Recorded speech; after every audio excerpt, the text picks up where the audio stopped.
So welcome, welcome, welcome, everybody. We're really glad you're here. I'm delighted to present to you for the New York City Bar Association, a speaker that I think is going to be outstanding. I'm very interested in this topic, which is about old age, ageism, grandparenting, the new old age. We're going to start off just for a second with a housekeeping bit. I want to let everyone know that we have some upcoming events. The very next of our events will be on May 13th, which is this Thursday. And we're going to have another author. We'll have Chris Hedges, who is going to be speaking on corporate totalitarianism. So just mark your calendars that if you liked this, you should come back. We have another event coming up on Thursday with Chris Hedges speaking on corporate totalitarianism. His last book was called America, the Farewell Tour, and his commentary is well known. He talks about the influence of capitalism and of other policies on our, as Chris would put it, decline. And that should get a lively conversation going. I think, though, that we need to get started with Paula Span, and I'm just really excited to bring you Paula Span. You've already seen the blurb about her, if you haven't already come across her in your own reading. She writes two columns. One is called The New Old Age for the New York Times, and the other is called Generation Grandparent for the New York Times. Or maybe they're blogs. I just read them, and they always have something that I think pertains to me or my friends. I also want to mention the sponsors for today are two groups within the New York City Bar Association. One, the Legal Problems of the Aging Committee, which is chaired by Peter Travitsky. And we want to thank them for their support in pulling this together. And also the Senior Lawyers Committee, which is chaired by Dr. Gertrude Pfaffenbach and yours truly. So Paula is a veteran journalist. Her writing specializes around caregiving, aging, and the family topics that gives rise to, and she'll get into that with you. I'll just tell you her background. She's currently a journalism professor at Columbia University, which she has been since 1999. She has written another book before the current one, which was about elders, and it was published by Hachette. And this one that you maybe heard us talking about, which just came out, which is called The Bubby Diaries. And I think that's going to be mentioned in your talk today. We're going to hear Paula from the perspective of her journalist background. She was a longtime staff reporter at the Washington Post. She's been at the New York Times writing since 2009. She's been published in, I don't know how many magazines, Philadelphia Inquirer, Wall Street Journal, Boston Globe, Philadelphia Magazine, New York Magazine, Washingtonian, Glamour, Redbook, etc. I can't get started. Please, I give you Paula Span. Thanks, Diane, my old friend from college, if you didn't know. I'm really pleased to be back here at the New York City Bar Association, sharing some of the things that I've been thinking about and writing about and learning as a Times columnist and as a professor and as an old person. There are 100 things I could say about growing old, and I know because I've been saying them for a decade at least. And I know because this summer I will turn 72.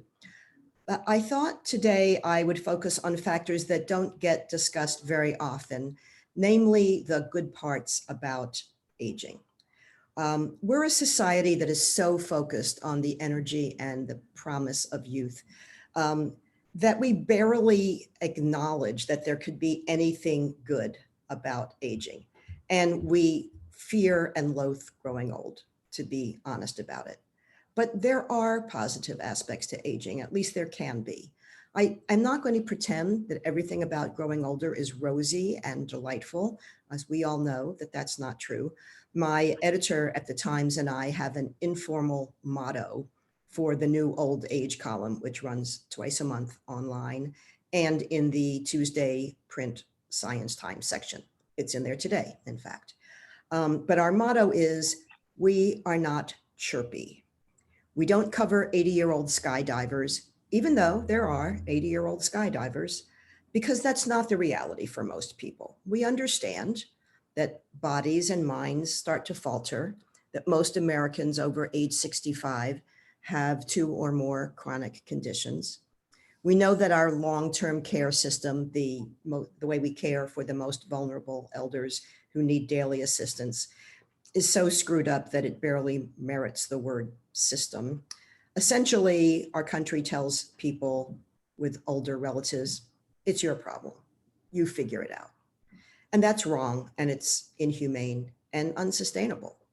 And yet there are some reasons for optimism about the years ahead for many of us. To be honest, that's particularly true for those of us who've had the privilege of higher education and those of us who have managed to hold on to some degree of economic stability. There are disparities in health, in wealth, in the prospects for a later life of comfort and dignity. And the disparities are real and they're shameful. And still, I will say, some things get better. On the health front, for example, certain disabilities and diseases that are much feared are actually declining in older people. Like what? Well, take hip fractures, for example. You probably know the famous Framingham heart study that was begun in the late 1940s. Researchers use it to look at other health problems too, besides heart disease. And last year, a team from NIH reported that over 40 years, from 1970 until 2010, the incidence of hip fractures declined significantly by more than 4% a year. This does not appear to stem primarily from improved treatments for contributing factors like osteoporosis. It reflects the greatly reduced rates of smoking and heavy drinking. And given how disabling and even sometimes fatal hip fractures can be in later life, this is good news. And there's more good news. The incidence of stroke in older population has been falling for more than 30 years. Heart attacks have declined about 40% since the 1990s. Deaths from heart attacks have reached a historic low. As for the scariest disease of all for many of us, dementia, rates have been falling in this country and in other countries. It's not entirely clear why.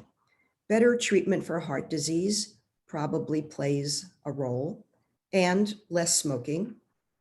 But increasing education levels might also be involved. Some investigators have even suggested that the switch to unleaded gasoline played a part. The number of older Americans with dementia will continue to increase because there simply are more older Americans, and dementia correlates closely with age. And it's true that as in other health matters, there are economic and racial disparities still. But overall, the odds of developing dementia and Alzheimer's disease in particular are going down. We are working longer, reversing the trend toward early retirement that we saw a couple of decades ago. This can't be seen as an unalloyed good because some of those people would prefer to be retired and they can't afford to be. But others are working because they enjoy it. They like the feeling of being engaged, of feeling useful. Their health and their stamina allow it. And they're also doing what economists and financial advisors wish we would all do, which is to keep working and paying those taxes and waiting to tap Social Security. Age discrimination in the workplace is real, and the pandemic has caused a lot of it. It has brought some hardships for older workers. If they get laid off, it takes them longer to find another job. And when and if they do find another job, they may not be able to replace the income level of their last job. So that is a serious problem. But it's also true that setting the expected retirement age at 65 was always a fairly arbitrary decision. It was based on some obscure German pension system. And it reflected the reality of the 1930s when Social Security was enacted. And when we could afford to pay benefits to the older population because most of those people would not live very long. Well, that's no longer true. Now the average American who hits age 65 can expect to live another 20 years or so. And some older people want to spend this extended life expectancy engaged in work, and more of us are. For all that later life is so often portrayed as a time of diminishment and misery, something to make awkward jokes about, even insulting jokes about, the fact is that older people report feeling happier. This is the pioneering work done by Dr. Laura Carstensen at Stanford University. She has documented the U-shaped curve. After young adulthood, when people are pretty happy, they get assailed by the burdens and the responsibilities and the anxieties of midlife. They hit the bottom of the happiness curve in their late 40s to early 50s. But then they start to come up the other side. They start to feel better about their lives, more content. Older people are better at regulating their emotions, Dr. Carstensen has found. They turn towards the people and the practices that bring them pleasure and meaning, and they're better able to let the other stuff go. Kevin, can we put up that first picture? I'm going to show you a photo of my dad. He's my proof of concept for this point of view, because he was not a skydiver, he was not a marathon runner, but here he is at his 90th birthday party. When he was a pretty content guy, very engaged in the life of the community where he was living. And he is also proof of concept about something called compression of morbidity, which means that health problems are compressed into a fairly small period of time. And so you're fine until you're not fine. And then everything goes wrong at once. Now, my father had died 4 months after this photo was taken. And my sister and I felt, well, we missed him, but that was a good ratio. He had 90 good years and 4 bad days. We would take it.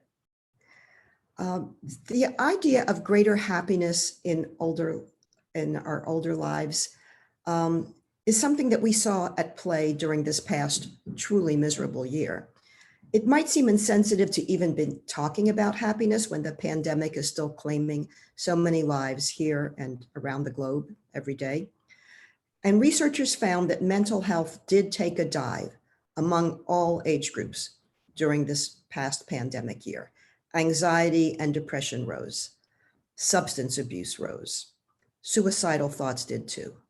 And you would expect that older people would be especially impacted by this because we were physically more vulnerable to COVID-19. We were confined and isolated to try to avoid it, and we died from it at higher rates. And yet look at the findings from the CDC. It was the youngest group, the people 18 to 24, who reported the highest rates of mental health problems. Almost half those young people said that they were suffering from anxiety and depression. Among people in their mid-20s to mid-40s, it was about a third. But in the group over age 65, even though our anxiety and depression rose too substantially, it was in single digits. Old people have been through a lot, and we have learned to be resilient. Some of the gains I've been talking about have to do with medical advances, public health measures, but notice that we also shape our own futures by the things that we do or we don't do. So let me focus on a couple of things that we can do individually and collectively to make later life satisfying and productive. The simplest thing first. Consider this potent intervention. That's what medical researchers like to say, intervention. Consider this intervention that people of virtually any age can benefit from. This intervention can protect your cardiovascular health, reduce the risk of osteoporosis, reduce hospitalization for heart failure, reduce depression, help relieve the pain of arthritis, help you manage diabetes if you have it or prevent it if you don't have it, lower the risk of falls. If this were a drug, we would all be demanding a prescription. But of course, it's not a drug. It's regular exercise, 150 minutes a week. Brisk walking will do. It has an astonishing array of positive effects. It's almost never too late to initiate it. Consider a study of sedentary men and women aged 70 to 89. They weren't seriously disabled. They could walk unassisted for a quarter of a mile, but they weren't physically strong. They built up to 150 minutes a week of walking, plus a couple of sessions with light weights, and the researchers followed them for 2.5 years. They cut the expected rate of disability in that age group in the 70s and 80s by 30%. Brain scans show that exercise actually increases the volume of the hippocampus. That's the part of the brain that controls memory formation. Normally, it shrinks a little bit each year with age, but in a different study, older people walked around a track 40 minutes, 3 times a week. Plus, they did a warm-up and a cool down, and afterwards, scans showed an actual increase in the size of the hippocampus. This is walking, notice, not jogging or doing push-ups or not being a gym rat. We have watched a lot of tests of Alzheimer's drugs just fail in recent years. Even those few drugs that have been approved as effective by the FDA have modest results. They're only effective in some people to some extent for some period of time. There hasn't been a new one approved in a long time. It is disappointing. But we already have a possible preventive. Nobody can say that if you exercise, you will remain cognitively sharp for your entire lifetime. But we can say that regular exercisers over age 65 have half the dementia risk of similar people who don't exercise. Another thing we can do to make later life a rich experience is to fight the ageism that seeks to diminish us and to limit us. The term ageism was coined by the late Dr. Robert Butler, who was a gerontologist and doctor and author, and the first director of the National Institute of Aging. At the time in 1969, so it's 50 years, we were more used to hearing about isms that had to do with race and gender. But Dr. Butler was referring to stereotyping and discrimination on the basis of age. It's a prejudice that's even less logical than most prejudice is, because old age, that is the only marginalized minority group that, if we're lucky, all of us are going to join. We will become part of the group that we sometimes help put down. Ageism exists in the workplace, in healthcare, in media. We see it when employers discriminate against workers over 50 or sometimes even over 40, when ad campaigns equate youthfulness with attractiveness. We hear it when healthcare providers answer our concerns or questions with, well, what do you expect at your age? But like other kinds of bias, it also operates internally, and it can have pernicious real-world effects.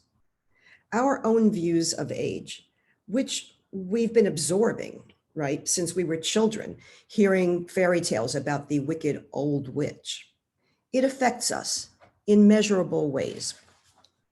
I'm drawing here on the work of Dr. Becca Levy, who's a psychologist at Yale. For more than 20 years, she and her team have been measuring the impact of stereotyping about old age. She and her colleagues have developed a scale to determine whether people see elders as capable and active and full of life, or as grumpy or helpless or other negative attributes. And over they have found that those with more positive attitudes about aging do better in a variety of ways than those who hold negative stereotypes, even when those groups are the same in other ways, including health. So older people with positive views of aging do better on memory tests. They can walk faster. They're more likely to recover fully from a severe disability. They have better handwriting. They actually live longer.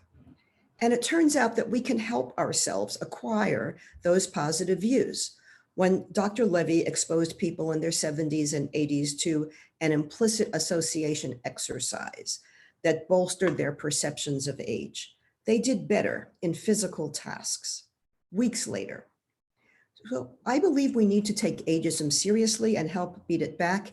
And I invite you to join me in this campaign. One thing that can help, I'm convinced, is to be clear-eyed and not coy about where we are in the life cycle. So I am upfront about my hair color and my age, which remember is 71. I'm that scold who is always telling people, including friends, not to tell old jokes about themselves. I have grad students in their 20s and they forget things too all the time.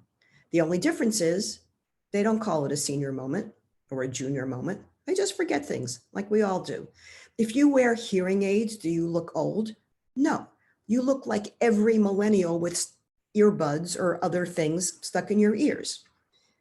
In fact, even though the commonly accepted and polite terminology for someone my age is older adult, I frequently say old people. And you heard me say it because I don't like euphemisms and I don't think they work. Older adult, every adult is older than some other adult. Whatever phrase you come up with for people over 60, whatever phrase we come up with, senior, elder, older adult, golden ager, God help us, people will reject it because it's not the word that they object to. It's the status. It's that people don't want to be old. Well, acceptance starts with facing reality. I'm 71, I'm old, and that is okay. It doesn't tell you anything else about me except the date of my birth. So Kevin, could we put up that poster? I'm going to invite you to join me in this campaign and to adopt this motto. There's a poster a friend made based on my motto. Old is not an insult. Young is not a compliment. When it comes to a fulfilling old age, the final element I'd like to address is purpose. Intuitively, we understand what purpose means. What gives us a reason to get up in the morning? All the care we take with our health and our well-being, what difference does it make? What results from it? In youth and midlife, the roadmap is much clearer. We know what we're supposed to do, even though we hit some bumpy patches. Most of us get an education.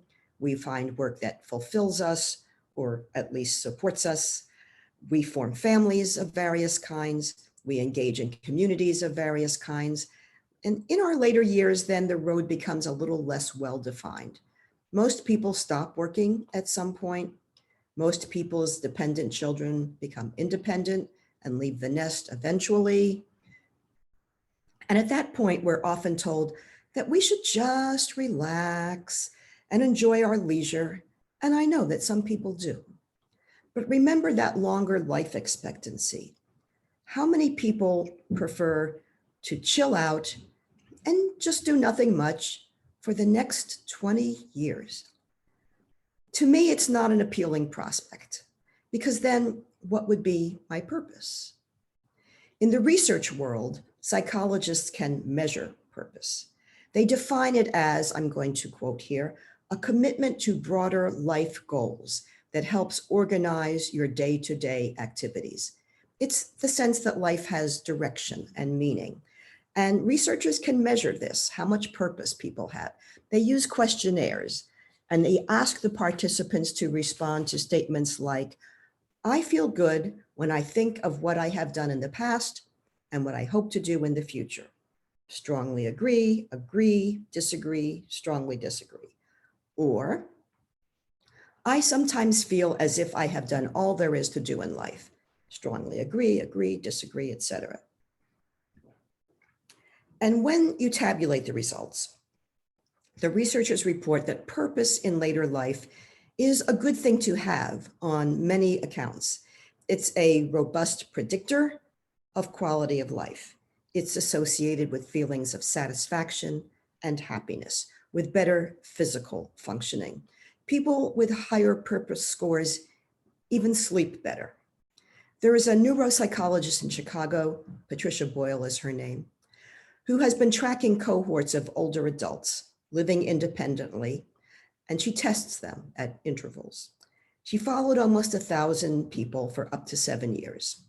And her team found that those with high purpose scores were much less likely to develop Alzheimer's disease. Older people with purpose were less likely to develop disabilities in general. They had lower mortality rates. In fact, there's a psychologist named Patrick Hill at Washington University in St. Louis, and he has found that purpose is a protection against mortality throughout the life course. People with stronger purpose were less likely to develop strokes. They were less likely to be hospitalized for a long list of conditions. And by the way, having purpose does not require that you have good health, because both of these research teams controlled for a variety of factors, including chronic medical conditions and mental health, and all by itself, purpose in life has a potent ability to improve and extend our lives. So it's not that healthy people have purpose. It's that purpose can help you be a healthy person. So how can we hang on to a sense of purpose in later life? Some elders will continue working if they have work that they find meaningful, because a 70-year-old now may be as vital as a 55-year-old used to be. Some will find ways to not relinquish work altogether, but to step it back. This is sometimes called phased retirement. Or they will launch what is sometimes called an encore career. You're working, but you're doing something different than you've done throughout your work life. Or they turn to self-expression, art, photography, music, the things that got shunted aside when you were busier earlier in your career. Or they may help their families and support them in various ways, because young families need a lot of support. And of course, older relatives do as well. So it's not at all unusual for a 72-year-old to be caring for a 92-year-old parent. Or people will work without compensation as volunteers for a program or a cause that they find important. And in undertaking something useful to others, this is a cliche and it's true, they will be doing something that's also important for themselves. Which brings me to my current favorite topic, grandparenting. I acquired this status in 2016, and for the past 4 years, I've been writing an occasional column for the Times called Generation Grandparent. Can we show that cover photo, Kevin? And I've adapted those columns into a new audiobook called The Bubby Diaries, which was just released by Audible, and you can find it by going to audible.com and searching for The Bubby Diaries. The Bubby Diaries, by the way, is what I wanted to call that Times column and didn't, because that's not what the New York Times is like. And they said, no one between Los Angeles and New York will know what a bubby is. Okay, fine. But Audible let me use the title I wanted. Most Americans become grandparents in their 50s. I was 67 when my granddaughter was born, and I consider that good timing. Not that I had anything to do with it. Unlike most milestones in adult life, becoming a grandparent is not something that we can plan for. Whether it happens, when it happens, how often it happens, it's not up to us. And frankly, a lot of what follows, if it does happen, is not up to us either. But just as some of us are thinking about our later lives, casting about for sources of pleasure and purpose, Here comes a grandbaby, or several. A newborn lands on our adult children like a bomb. Remember that? If you're a parent, it changes everything. Raising children is something that most of us feel familiar with. And we also see how stressed young families are, especially this year. America tends to regard caring for elders as a family responsibility and not a social one. And it treats childcare much the same way. You are pretty much on your own. But sometimes Nana or Pop-Pop or Bubby can provide some support. I am finding that being Bubby feels very meaningful to me, and I know that I'm not alone in that. There is something profound about seeing your children have children, about that legacy extending beyond our own lifetimes, and about our helping to shore up the expanding family. There are lots of ways to be a grandparent and to have strong relationships with your children's children. Geography does matter. Health and stamina make a difference, and whether you're working or retired, but we can still build those connections.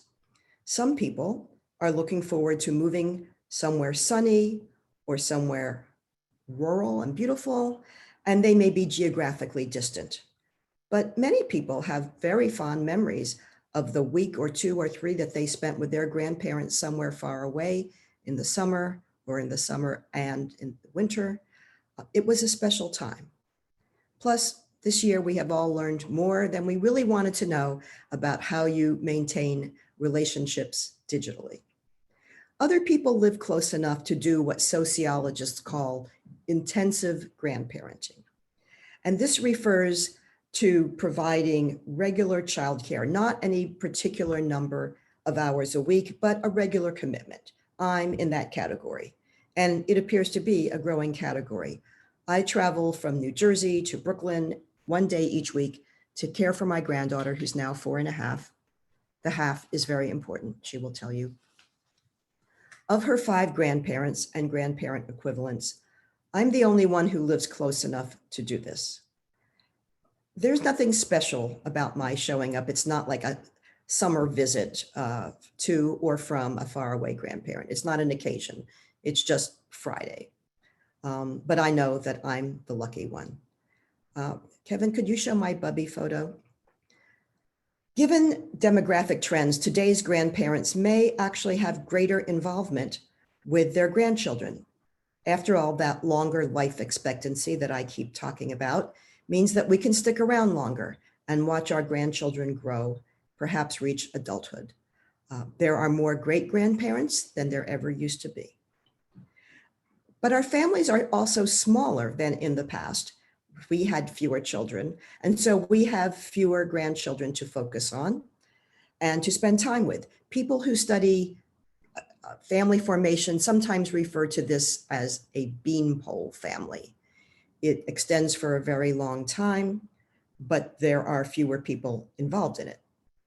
And young families may appreciate our greater involvement even when there's not a pandemic raging, because mothers are more likely to be in the labor force and quality childcare costs a fortune.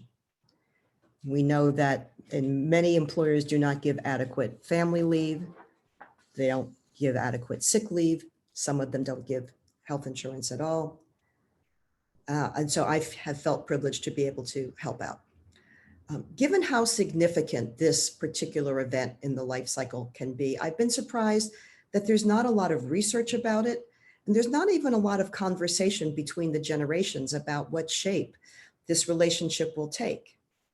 And that can lead to friction, to misunderstandings that more discussion might have helped to preempt. There's that usually thrilling announcement, I'm pregnant, or we're pregnant, and you're going to be a grandparent. And then what comes next? I can't claim to be an expert here. I have 1 daughter and she has 1 daughter. So many of you will be more experienced on this front. But wouldn't it be helpful to think and talk about what the new parents envision, what they expect or will accept from you, how the relationship might take shape, what you, the elder generation, might be able or willing to provide the part that you want to play. You might be living in the same house or in the same town or across the country or across the ocean, but you can still be part of this new person's life. How are you all going to handle that?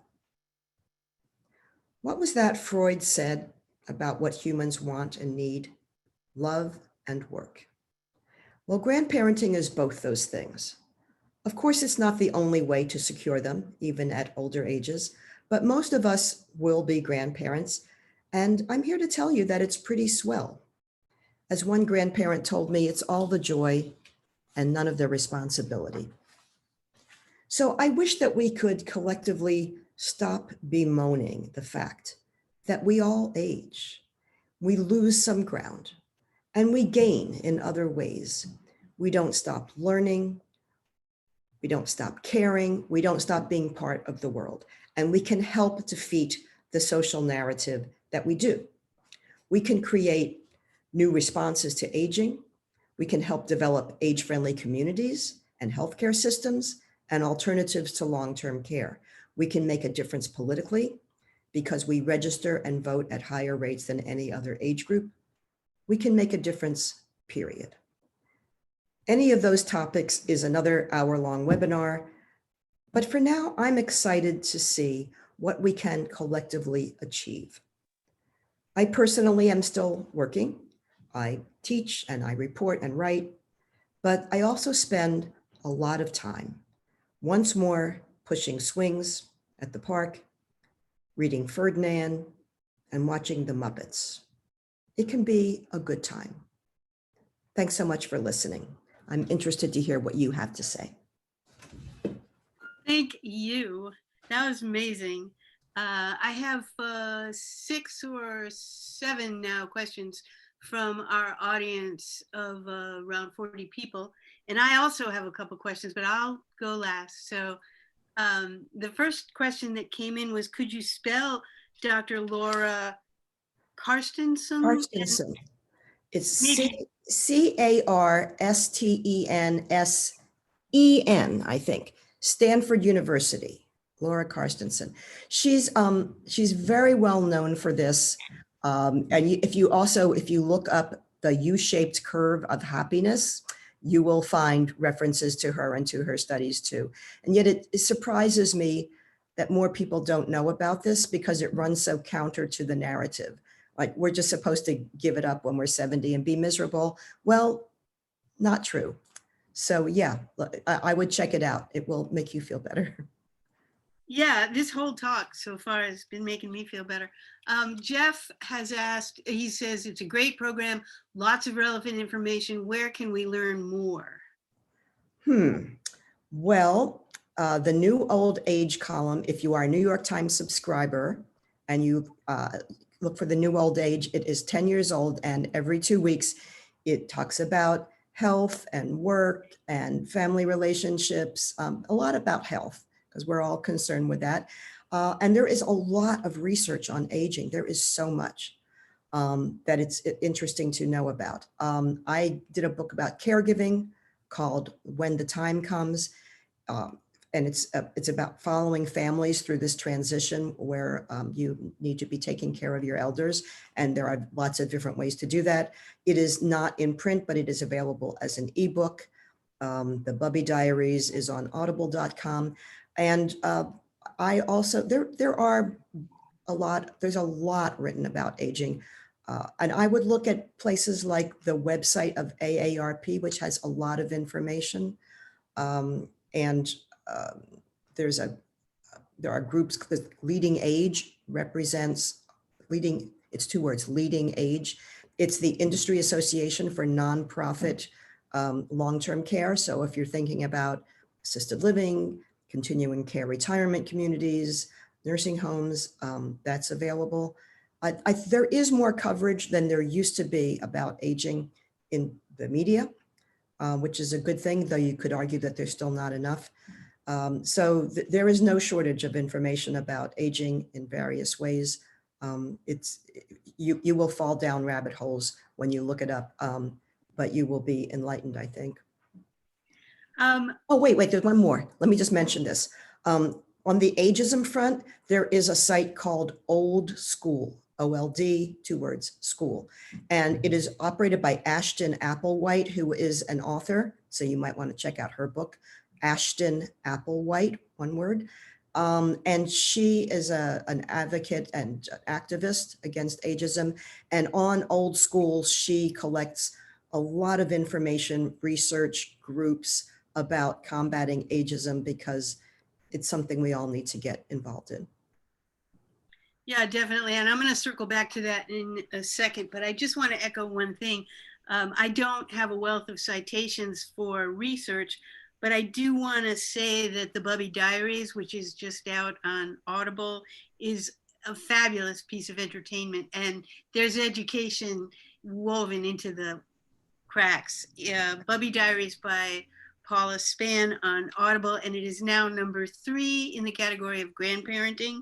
And you don't have to read, you just stick it in your ear. It's only 3, it's less than 3 hours. There you go. Not a big consumer of your leisure time. I do want to go back to ageism, and that is just my question, as well as a question from several people. I know for example, feel internally that aging hasn't stopped me in any way, and I'm about your age, Paula, but I feel frequently the perception of other people, and it's very difficult to combat that. So, I mean, I have friends who've gone gray, and they ask me, when am I going to stop coloring my hair? And I feel that the pressure of other people's expectations is a factor. So I know, for example, that if I had gray hair, the first impression other people will have of me might be different than if I go to some extent to downplay my age. Am I failing to fight ageism? Well, I welcome people who stop coloring their hair, but ageism is real. And so particularly people who are looking for employment, I'm not going to criticize anybody who's coloring their hair or getting Botox if you're looking for work, because we know that workplaces are ageist. And also, people just, they like it. They like the way it makes them look. They're doing it in a playful way. I know lots of old people with purple hair. So I don't think, I do this because I feel like I'm walking the walk and talking the talk, but I don't feel it's essential. There's not some, litmus test for, are you anti-ageist? It has much more to do with, will you speak up and oppose it where you see it? And you will see it a lot. So I stepped off a subway in the before times when I was still riding the subway, stepped off a subway and saw an ad at the 23rd Street station. It was for some like food delivery service, and it was some younger copywriter being supposedly clever, and it said something like, "We get it. You need the whole birthday cake because because you're 35, which is practically 50, which is practically dead." That's what it said on the wall of the subway station. And I just kind of looked at it and said, are you serious? There is no other group about which you could make a crack like this. I took a picture of it.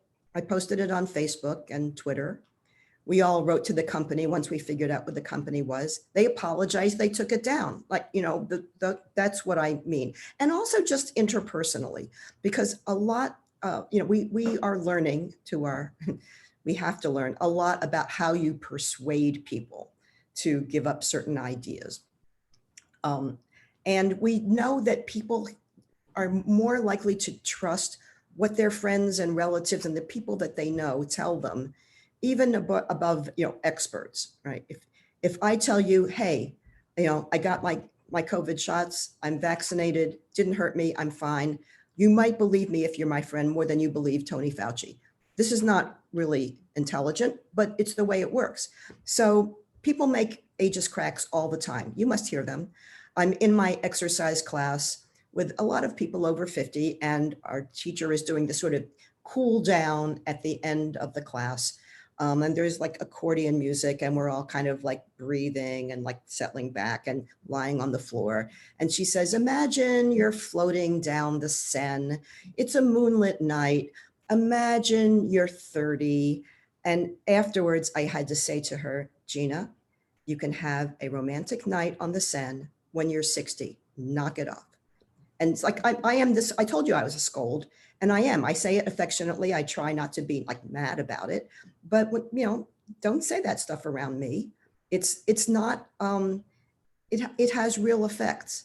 It's not just a joke, and it affects you too. Thank you. I want to circle back. I've got a anonymous question asking where in today's New York Times can we find the columns that you mentioned? Oh, so Tuesday, the supplement is Science Times, right? So if you have the paper New York Times, it's science. It's in the Science Times section. And today's column happens to be, it's called New Old Age. And today's column happens to be about something called time-limited trials that can be used in ICUs when people have very serious illnesses. But if you're a digital subscriber or you're reading it online, and you go to nytimes.com, across the top, you'll see all the departments, politics, New York, international, you'll see health. And when you click on health, across the top, you'll see coronavirus, and you'll see other things, and you'll see New Old Age. And if you hit New Old Age, or even if you just look for New Old Age at nytimes.com, you'll see all the columns. They go back a long ways. I have some comments from Dorothy. She's recommending a book by a neuroscientist named Aging Successfully. And she's commenting that your focus on exercise, she likes very much, but she recommends strength training because she was with her 3-year-old grandson last week and he got her to do 4 forward rolls. All right, Dorothy. Well, yes. And when I talk more about grandparenting, which I didn't want to, talk the whole time about grandparenting, but when I talk more about it and people are getting ready to be grandparents, I do tell them, like, do your yoga, do your exercise, because, it's an emotional relationship, but it's very physical. And the last time I was chasing a 3-year-old around the playground, I was literally half this age. So you need to be able to run after them, and you need to be able to sit on the floor and then get up from the floor and then sit down again 2 minutes later. And every time you wipe their nose or zip their jacket, you're bending and stooping. So like getting yourself off the couch and into physical shape, if you can do it, is really helpful if there's a grandchild in your future or in your present. I have not tried a forward roll in a long time. Well, while we're on grandparenting, I would love to hear some of the pitfalls to avoid, because you talked about it being different today. And I'm wondering if not only are there things that you can recommend doing, but if there are things that you can recommend don't do for those of us who are hoping to have grandchildren in the near future and want to benefit from other mistakes. Well, I think the most central issue is remembering that even though we know how to do a lot of these things, I changed a diaper as if I'd done it yesterday when really it had been 30 years. We know how to do a lot of these things, but it is a different role. We are not the parents. We are not in charge. And we can be supporting, and we can play an important part in this child's life, but we need to defer to the parents. And when problems arise, this seems to be where it happens. I have written about a grandparenting group at the 92nd Street Y. So if you're in New York, or even if you're not, because right now they're all digital, there's a grandparenting program at the 92nd Street Y where there are also parenting programs. And the director of both those programs is the same. Her name is Sally Tannen. I was just on a panel with her yesterday. And so she hears young parents talking about their issues and their problems, and they talk a lot about not so much like they talk about interference or unasked for advice, but even when people are being careful, they tend to interpret what you tell them as criticism. And so I think to be really cautious about unasked for advice, about acting as if we know it all. For one thing, a lot of things have changed since we were parents. I put my daughter down to nap when she was a baby on her stomach because supposedly that's how you kept her from spitting up. And she was in a crib with a nice gingham bumper around the edge so she wouldn't clunk her head on the slats, right? And we put blankets on her when it was cold, and there were stuffed animals, and all of this is no good now because we have learned in the intervening 20 years or so that it contributes to sudden infant death syndrome. So if you're putting a baby down to nap now, you need to put her on her back in a crib with nothing else in it. So, there are things to learn about that. The car seats, if you have a car, oh my God, then you practically have to be a NASA engineer to figure out how to put them in and anchor them correctly. They're very safe. They're much safer than our flimsy old plastic things. But the police departments in suburban towns will provide this service. So I went to my local police department here in Montclair, New Jersey, and said, can you help me put this thing in? And they did. So there's some things that we have to learn, but it also has to do with understanding that we're not in charge, that we have to be supportive, that we have to ask. This is my current motto, ask. What do you need from me? How can I be helpful? Is it okay if I send this? Because I can't be there for a while, but I want to send her a present. Can I send this? Well, if it's a shotgun, this is an actual case from a woman told me her father gave her 8-year-old a shotgun. And then a few months later, he gave the 8-year-old a puppy, and he didn't ask her in either case. And neither of these things remained in this little boy's possession for very long. Ask is my best advice, to be sure that you're being helpful and not being difficult. And I will also say that even though we have fewer grandchildren now because our families are smaller, just as a cohort, the children have more grandparents. How is that possible? Because of divorce, both earlier in life and so-called gray divorce later in life. So I had 4, probably you did too. I had 4 grandparents. And then by the time I was in college, I was down to 2, and 4 was the standard number, but I'm divorced. And my ex has remarried. So my grandchild has 5 grandparents and grandparent equivalents. And it is not at all unusual for kids to have 6 or 7 or 8. Grandparent equivalents as people divorce and remarry, and now there's new people in the family and step grandchildren.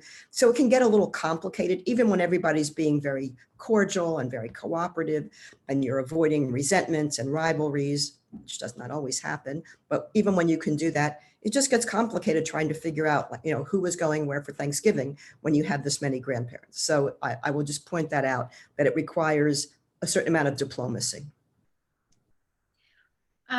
While you're giving advice, someone's jumped in with a question. I noticed that when I walk down the street with my daughter, people who engage with her ignore me. How can I become less invisible without being obnoxious? Yeah, that's a good question. So people, and it happens in doctor's appointments too, you may have noticed. If you are going with a child, an adult child, you may find a healthcare provider talking to your child about your health as if you're not there. And I think what you need is to advocate for yourself and bring your child on board, to say to somebody that's talking to you on the street, this is my mother, this is my father. She's just retired after 35 years of running a museum. She's visiting me from Tallahassee, where she's a yoga instructor. The same way you would with anyone else. Don't let people ignore you. And especially in medical situations, because unless you have dementia or are unable to advocate for yourself, and so a healthcare proxy has to make decisions for you, unless you're in that situation, you need to be able to engage with your healthcare provider yourself. And so both you and your son or daughter or whoever is accompanying you, your partner, needs to be able to say, talk to her. She can talk for herself. She can answer your questions. Talk to her. Like, we know it shouldn't be this way. We shouldn't have to be, doing education about our own humanity, but I think we do have to. Yeah, the more you look at it, the more it seems that things jump out that we might have not examined before, and it is sad.